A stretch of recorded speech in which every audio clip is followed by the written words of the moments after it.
Betrayal Hub. Subscribe. Subscribe if you want stories about relationships that end long before the breakup. She said it in front of other people, which is how I knew it wasn't an accident. We were in the kitchen during a small get-together, the kind she liked to host because it gave her an audience. Music low, glasses on the counter, her phone face down but vibrating every few minutes. I reached for her waist out of habit, nothing dramatic, just the signal we'd used for years. She didn't look at me. She shifted half a step away and said, lightly, that tonight wasn't a good night. Not tonight. Maybe tomorrow. Someone laughed at something in the living room. The sentence passed through the air and landed, unfinished. I didn't ask why. I poured another drink for a guest who hadn't asked for one and wiped the counter that was already clean. She smiled at the room like nothing had happened. This wasn't new. It had become a pattern with a friendly tone. Not tonight because she was tired. Not tonight because she had an early morning. Not tonight because she'd already showered. The words always came casual, like rescheduling a meeting. I started noticing the timing. The gym bag by the door on days she said it. The way she came home looser, louder, energized, then went quiet the moment we were alone. I'm an analyst. I track deviations for a living. I see them before people think they matter. That night, while everyone talked over each other, I watched her reflection in the microwave door as she typed fast and smiled at something that wasn't in the room. Her shoulders were relaxed in a way they hadn't been with me for months. Later, when the apartment emptied out, she went straight to the shower without looking back. Steam filled the hallway.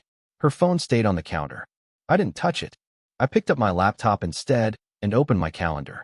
I moved a few blocks of time around. Nothing dramatic. Just adjustments.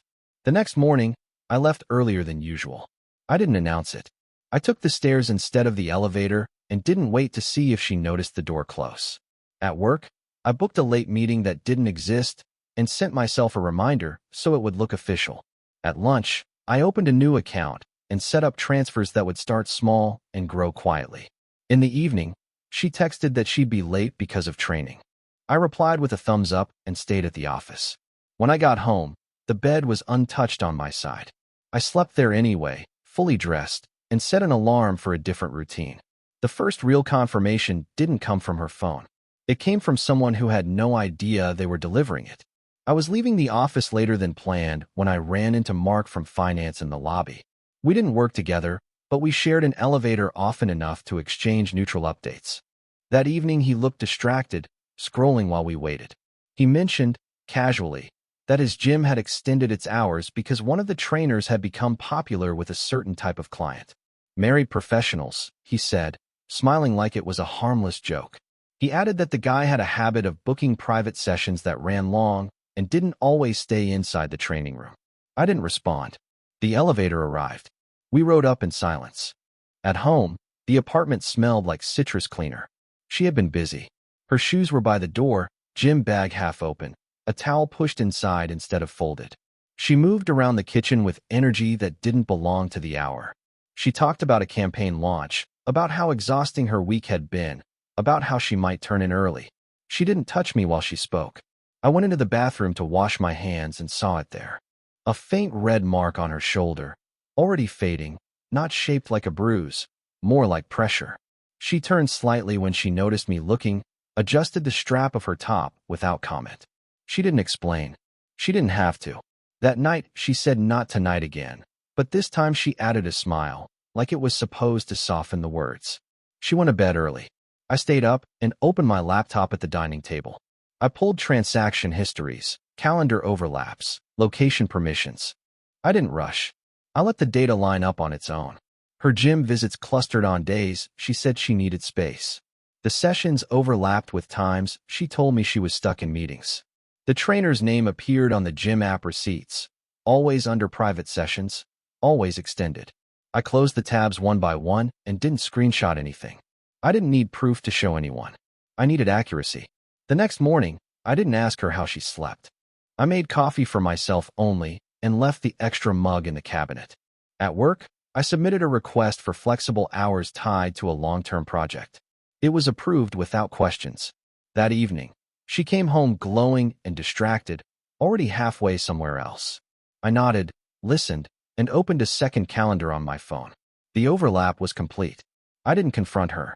I didn't test her story or ask for clarifications she would have polished anyway. I treated it like a system that had already revealed its pattern and only needed to be observed a little longer to confirm stability. The apartment started giving things away once I stopped participating in it. Her routines became louder when I went quiet. She took longer showers, left music playing while she got dressed, walked through rooms like she expected to be watched.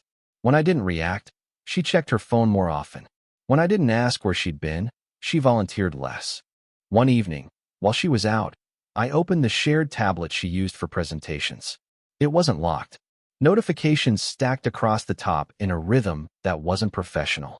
A first name appeared again and again, short messages, clipped, familiar. I didn't open them. I didn't need the content. The frequency was enough. I noticed other things too. The way our grocery deliveries shifted toward single portions. The way my closet slowly lost space as hers expanded. The way she stopped syncing her calendar to mine and claimed it was a glitch. I updated my passwords and removed my email from shared devices without mentioning it. At work, I requested a temporary project workspace across town and framed it as a productivity move. Nobody questioned it. I started staying there late, not because I needed to, but because it created distance without explanation. When I came home, I moved through the apartment like a guest. I cleaned only my things. I cooked only for one. She started watching me then. Not closely, but carefully. She asked if I was tired, if work was intense, if I needed anything. I said I was fine and meant it. The silence between us stopped feeling heavy. It became useful. I booked a short-term rental under the company account, justified by deadlines. I had the keys sent to the office. I didn't pack all at once. I moved items slowly, a jacket here, a charger there, a box of documents she'd never opened. The apartment didn't look different yet. It just felt less occupied. The proof was complete by the time she noticed I wasn't sleeping beside her anymore. She asked if I'd fallen asleep on the couch. I nodded and kept tying my shoes. That night, while she was out again, I stood in the living room and looked around like someone measuring a space they were about to vacate. I didn't feel angry. I felt precise. I didn't announce the move because there was nothing to announce. Announcements invite discussion, and discussion creates the illusion that something is still being negotiated. This wasn't. The new place was quiet and temporary, which is why it worked. Neutral furniture, white walls, a desk by the window. I brought only what I needed to function and left the rest to expire on its own. I started sleeping there most nights and returned to the apartment only when it fit my schedule. When I did, I moved carefully, like someone borrowing space they no longer owned. She noticed the absences gradually. First, the unanswered calls that were returned hours later. Then the dinners that went cold. Then the weekends that stopped aligning. She asked if something had changed at work. I said the workload had shifted. That was true. It just hadn't shifted the way she thought. I transferred the majority of my income to the new account and left the joint one untouched, like a closed door no one had tried yet. I changed delivery addresses for everything personal. The first package arrived at the apartment by mistake, and I didn't bring it inside. I picked it up, walked out, and let her watch without explanation. She started staying home more. Her gym visits stretched later, then earlier, then disappeared for days. When she was around, she hovered without committing to the same room. She asked what time I'd be back and stopped asking when I stopped answering. One evening, I returned to find the apartment half-packed in a way that wasn't practical. Drawers open, closets disturbed, objects moved without purpose. She was sitting on the bed when I walked in, scrolling through her phone without looking at it. She said we needed to talk. I said I had a call and went to shower. When I came out, she was gone. The apartment felt larger than it should have. I sat at the table and forwarded the remaining utilities to her email. I canceled the shared streaming services and logged out of everything else. The silence afterward wasn't dramatic. It was operational.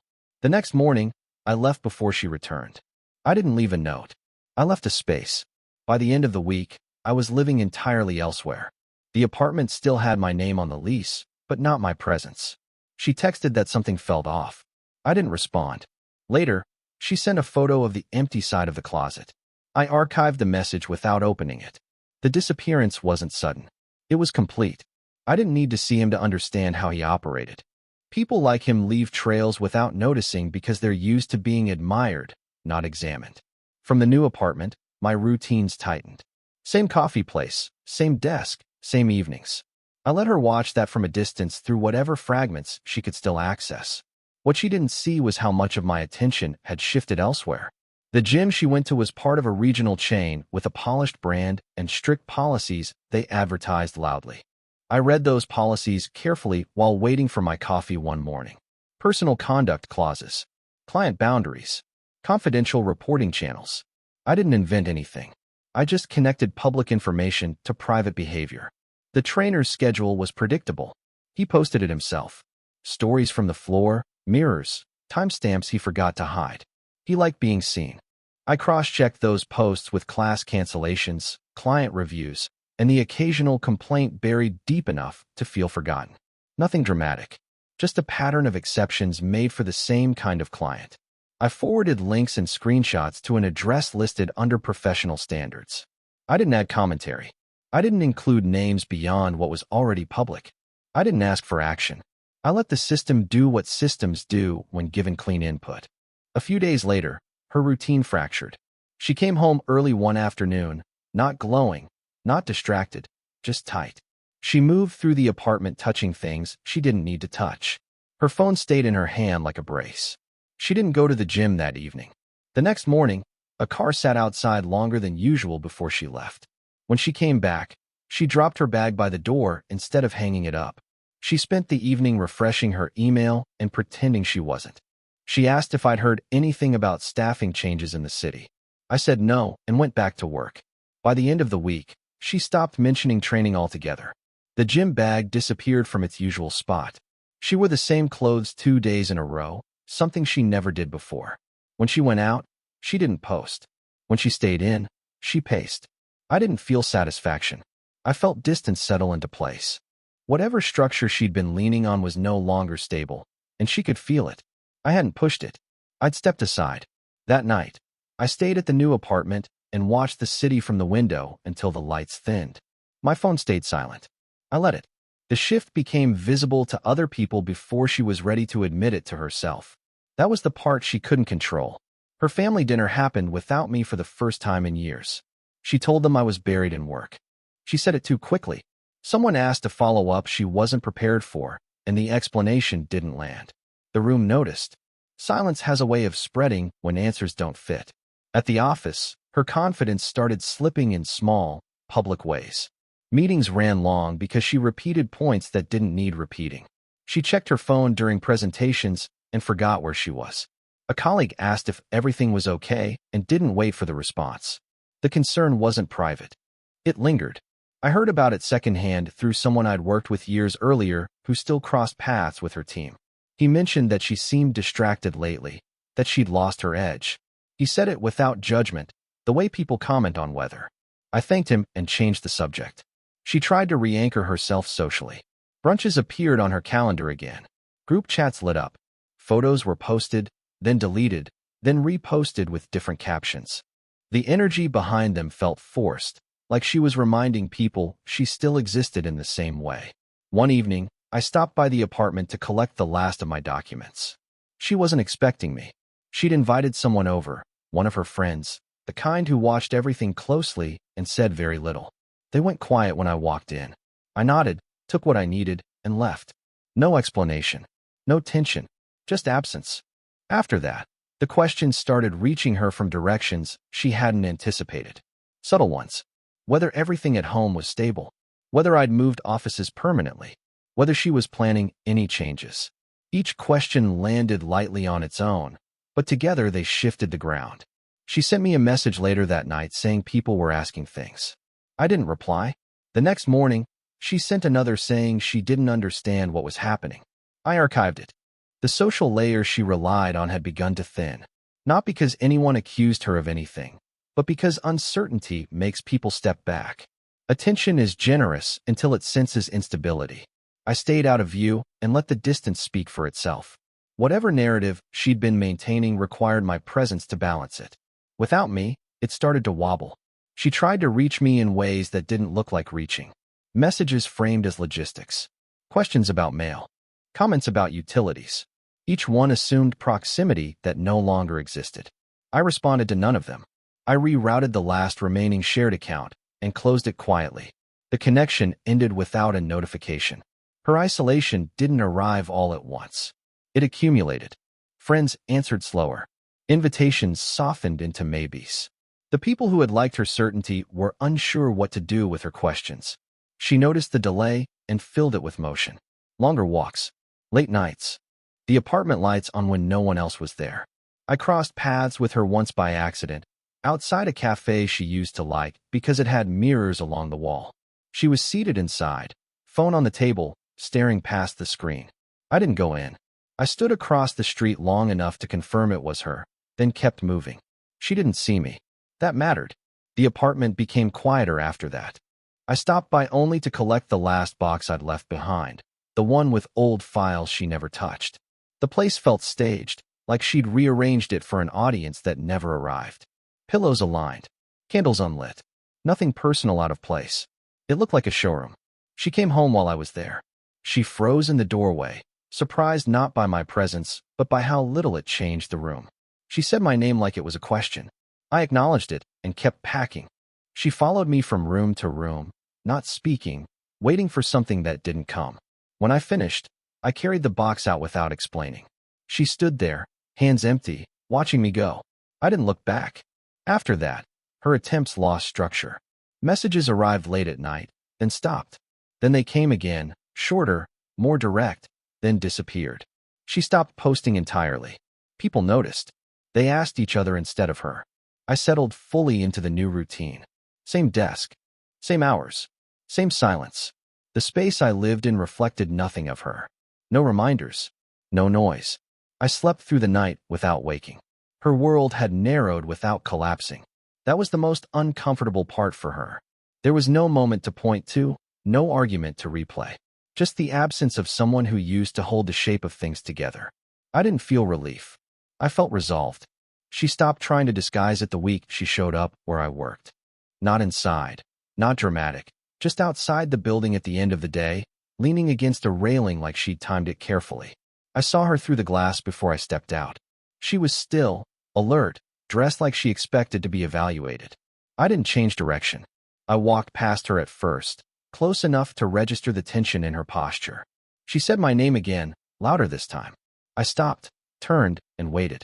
She spoke quickly, as if speed might keep me from leaving. She said she didn't understand what had happened, that everything felt out of control, that I'd disappeared without warning. She said people were asking questions she couldn't answer. She said the apartment felt wrong. She said she needed clarity. I listened without interrupting. When she finished, the silence stayed between us longer than she expected. I didn't correct her version of events. I didn't confirm it either. I told her I had another commitment and checked my watch, even though I didn't. The gesture was enough. She stepped closer then, lowering her voice, asking if there was someone else. The question didn't land the way she hoped. I said no and let the word stand alone. She searched my face for reaction and didn't find one. She tried again, slower this time. She said she missed how things used to be. She said she was ready to fix things. She said she hadn't realized how much she'd taken for granted. Each sentence sounded rehearsed, not false, but late. I didn't argue. I didn't validate. I told her I'd already adjusted my life to fit the way things were, not the way they were supposed to be. I said it calmly, like a status update. She went quiet after that. The pause stretched. People passed us without noticing. Traffic moved. The moment she'd built toward didn't arrive. She waited for something sharper. It didn't come. When I turned to leave, she reached for my arm and stopped herself halfway. The restraint was new. She asked if this was really it. I looked at her and said I was no longer operating on expectations. I said it wasn't about punishment. It was about alignment. I walked away without checking if she followed. I didn't feel chased. I felt finished. That night, she sent one message asking if we could talk later. I archived it and turned the phone face down. Her collapse didn't look dramatic from the outside. There was no public breakdown, no single event people could point to. It looked like erosion. The apartment emptied without noise. Furniture stayed, but purpose didn't. She stopped hosting. The lights went off earlier. Deliveries stacked up because she forgot to change the address after I did. One afternoon, she opened the door to find a package with my name forwarded back by mistake. She didn't bring it inside. She sat on the floor in the hallway and stared at it until the building manager cleared his throat. At work, the questions turned procedural. Deadlines missed by minutes instead of days. A presentation reassigned without explanation. Her authority didn't vanish. It softened. That was worse. People stopped leaning on her.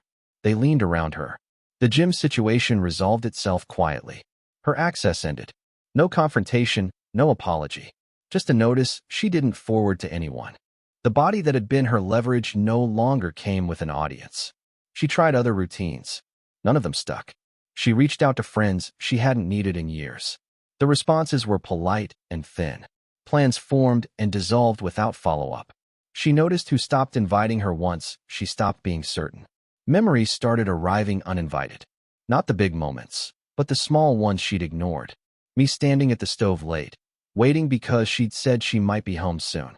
Me adjusting my schedule without comment. Me sitting beside her while she scrolled, present without demanding anything. The scenes replayed not as comfort, but as contrast. Each one landed too late. She came by my building once and didn't come in. She sat in her car long enough to be noticed by the doorman, then left. She didn't message afterward. From my side, life continued without friction. The routines held. The silence stayed clean. I heard about her through fragments that didn't ask for response. Someone mentioned she seemed tired. Someone else said she'd changed. I didn't correct them. One evening, I found an old photo buried in a folder I'd forgotten to delete. It showed us in a moment she'd barely remembered. I closed it without emotion and emptied the trash. Her fall wasn't about losing me. It was about realizing what had been carrying the weight when everything else felt light. That realization arrived only after the structure was gone. By then, there was nothing left to negotiate. The last time I saw her wasn't planned. It happened in a place that used to belong to both of us, which is why it worked as an ending. I was at the grocery store near the old apartment, picking up a few things out of habit. I hadn't thought about her being there. I didn't need to. She was standing by the checkout, scanning items one by one, moving slower than necessary. When she noticed me, she didn't step back or look away. She watched, waiting to see what I would do. I didn't change my pace. I placed my basket down and waited my turn. The distance between us stayed intact, measured, deliberate. She spoke first, quietly, like she was afraid of breaking something fragile. She said she understood now. She said everything had fallen apart once I stopped showing up. She said she could see it clearly, finally. I nodded, not in agreement, not in dismissal, just acknowledgement. She said she wasn't asking for things to go back to how they were. She said she just wanted a chance to build something different, something real. She said she knew she'd lost control and that it had scared her. She said she was ready to do it right this time. I listened without filling the space. The cashier waited. People shifted behind us. I told her I believed she meant what she was saying. I told her clarity often comes after collapse. I told her I wasn't angry. None of it felt sharp. That seemed to confuse her more than silence ever had. Then I said the only thing that mattered. I said I hadn't disappeared. I said I'd simply stopped showing up where I wasn't respected. I said I'd rebuilt my life around consistency instead of promises. I said I wasn't willing to trade that stability for hope. She asked what that meant for us. I said it meant there was no us to return to. I said any future she imagined would require conditions that didn't exist anymore. I said it calmly, like a conclusion reached long before the conversation started. She stood there, exposed in a way she'd never been with me before. There were no defenses left. No performance. Just honesty arriving too late. When it was my turn, I paid and took my bag. I didn't wait for a response. I walked out into the evening and didn't look back. I didn't feel victorious. I felt intact. What would you have done in my place? If the story hit you, leave a like. And don't forget to subscribe. It only gets stronger from here.